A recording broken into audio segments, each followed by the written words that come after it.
Hi everyone, and welcome back to Blues Wireless TV. I'm Gabe Sanchez, and on today's episode, we have Mobeen Khan, the Chief Operating Officer at Blues Wireless. Mobeen, how are you doing today? I'm doing great. Thanks for having me here, Gabe. It's wonderful to spend some time with you. And we're glad to have you. Mobeen, please introduce yourself to our audience. My name is Mobeen Khan. I am the COO of Blues Wireless, and what that really means that I do whatever is necessary to grow the company and take out the garbage at the end of the day. Mobeen, you've been at Blues Wireless for a while now. Tell us, how did the seed round funding come together? Yeah, so we actually raised our first round of funding in March of 2020, a little over a year and a few months ago. That must have been an interesting time to try and initially scale a company. It was right at the beginning of the pandemic, and we raised an $11 million round with investors like Sequoia, Bill Gates Fund, and AT&T. What were the plans for the seed round financing? At that time, the idea was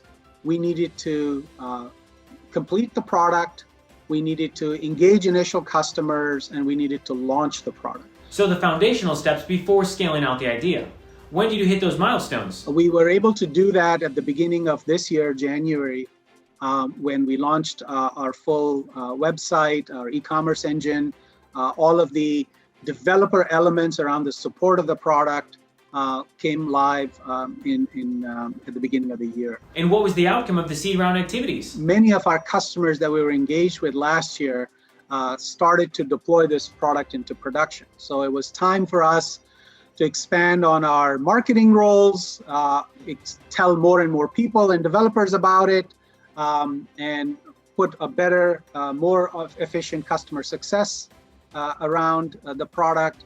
And so we decided to raise another round of funding, which you saw the recent announcement, and we raised a $22 million round. Which venture firms signed up for the Series A transaction? Two of our existing investors came back, Sequoia Capital and Gates Fund, and we added two new investors called XYZ Ventures and Lachy Groom Fund. Now that you've secured Series A funding, what changes do you foresee in the company over the next year to year and a half? I don't know if we are changing as much as evolving. We are, as I said early on, our focus was product and product market fit. We were able to prove our product, fitting and the need of the product and what customers appreciate about the product in the early phases. Now it's about expansion. It's about getting more and more developers to know about us and to play with the note card and to use it in projects. Of course, we have a strategy around expansion of the product suite itself, but a lot of the focus is evolving the go-to-market function, which is talking to the product managers and the CEOs of companies who are interested in making whatever products they build into connected products, and which is part of their digital transformation over the next several years, and we want to be a part of it. As the COO, what is the organizational philosophy around operating the people side of Blues Wireless? The philosophy for us is we are a decentralized company. What that means is we'll hire the best talent that we can find, wherever we can find them. Blues Wireless is partly in the physical goods business. Do you have a physical location? There is a physical office in Boston.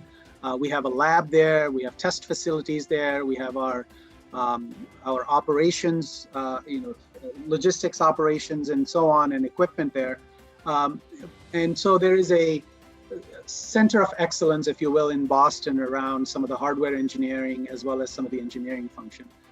But the rest of our employees are all scattered throughout different regions. And again, our philosophy is we'll hire the best talent wherever we can find it. What are your customers most pleased by? The customers are really, really pleased by the fact that it's very easy to use. It's very easy to build with. There's a lot of support around the product that they get to make them successful. And they are really surprised by how low cost the entire end-to-end solution is. Can you sum up the customer feedback for us? One thing I hear from customers a lot is, especially those customers that have been tinkering with this, or tinkering with Wi-Fi and tinkering with cellular products is where were you 12 months and $1 million ago, because we could have really used you guys. Well, Mobeen, I just want to say thank you so much for taking the time to chat with us today. Thank you, Gabe, and thanks for having me here.